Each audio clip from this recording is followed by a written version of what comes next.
folks. I got one more silver dollar, and they're not gonna catch me. No, I'm not gonna let them catch me. Not gonna let them catch the Midnight Rider.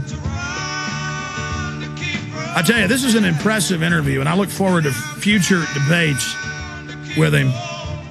We really appreciate Damon Vickers, DamonVickers.com, coming on with us. He is the Chief Investment Officer with 9 Points Management and Research. And he's one of the nicer, formerly East Coast Blue Bloods here, hooked up with the Rockefellers and others. And he is talking about the world government coming in, and he is talking about the end of the dollar.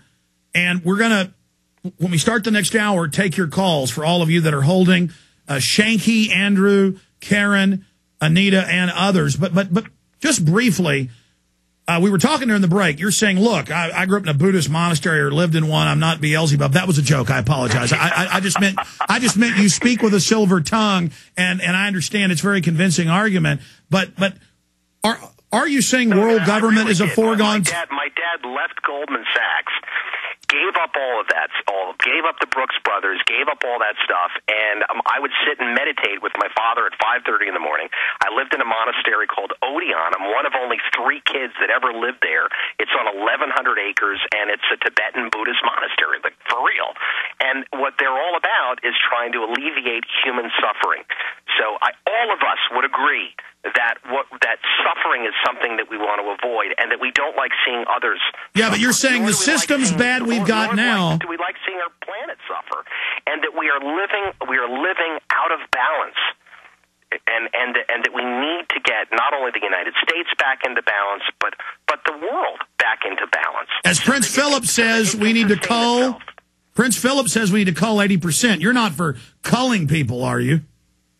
No, I'm not for culling people, but on the other hand, you've got if you're a West Indian down in the Caribbean, you think it's your right to have 28 kids, and they do. I've met them, and it's not sustainable.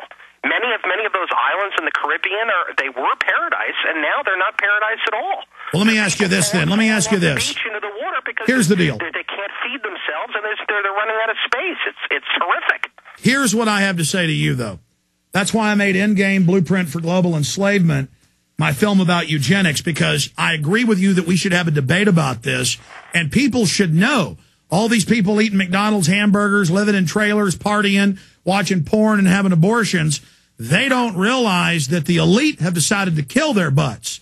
So, I mean, I'm just glad that you're just being honest about all this. I'm not saying you're calling for killing people. You know, you're kind of the soft touch in all this. But I'm telling you, this is real, and the public better grow up and get off their fat butts. Our planet cannot support every one of us going out there and having 24 and 28 kids. It's just there's not enough. It's not sustainable. Well, here's another problem. Only educated people are dying out. The West has 1.3 replacement for every 2 adults. And so the West is saying they want to target the West for no one to have kids. So the West has to die, and then everybody else can have 500 kids? No, nobody needs to be targeted, but we need to recognize and come into common understanding and belief about what our relationship is to one another, and what our relationship is to the planet that we live on, and try to live responsibly. And having 16 and 28 kids is not responsible. I think all of us could agree to that. Wouldn't you agree to that, Alex? But the minute you don't let somebody have 10 kids, then you can't have 2.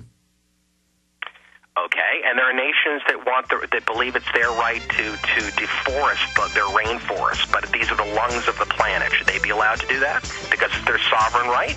Well, the nations, that's the oil companies. And Al Gore owns Occidental Petroleum. He isn't calling for stopping that. He wants to tax what plants breathe. That's what I mean, is that we're just evil. And no matter what we do, it's going to hell in the handbasket. And all these globalists have these great reasons we should sell out to them, but that brings more destruction. Stay with us. All right, we're going right to your calls, but Damon Vickers wanted to make one more point before we do it. Go ahead, sir. No, I just wanted to say, I mean, I am for people, and I'm for joy and happiness and love to be in greater abundance on this planet. And to do that, I think we have to elevate our consciousness to realize that we're all connected and that we're all a part of the same family, the human family, and we have to respect one another. And we can sometimes the only way that you can actually even get to that point is through some type of a crisis or an event that brings us together. But Al Gore, they're now saying, is our global priest, president of the world. That's in the newspaper today. Let me tell you, my discernment... I don't think he has enough charisma, quite frankly, to be that, but okay. This guy that sold us on NAFTA and GATT now wants me to pay carbon tax that this Apple breathes to him, so I'll all be safe. I mean, I'm just saying, this guy's the head of the New World Order. I ain't buying it. I doubt that's true. A giant demonic Nelly. Yeah.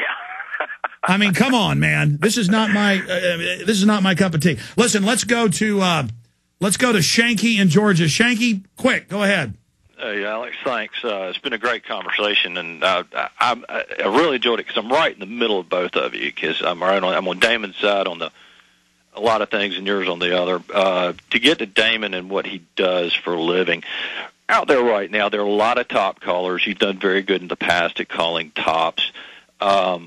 We can all see the top coming now, and you talk about riding the trends, and the trend is your friend. But the crash of the dollar, I'm a big proponent of this, to wrestle this market away from the manipulators at this point in time, that it's going to take some type of external event, and could it be the crash of the dollar? People are talking about wars, whatever. Can I get your opinions on that real quick? Yeah, I mean the trend for the dollar is decidedly lower. Trend for gold, oil, obviously decidedly higher. Do we need some type of an event?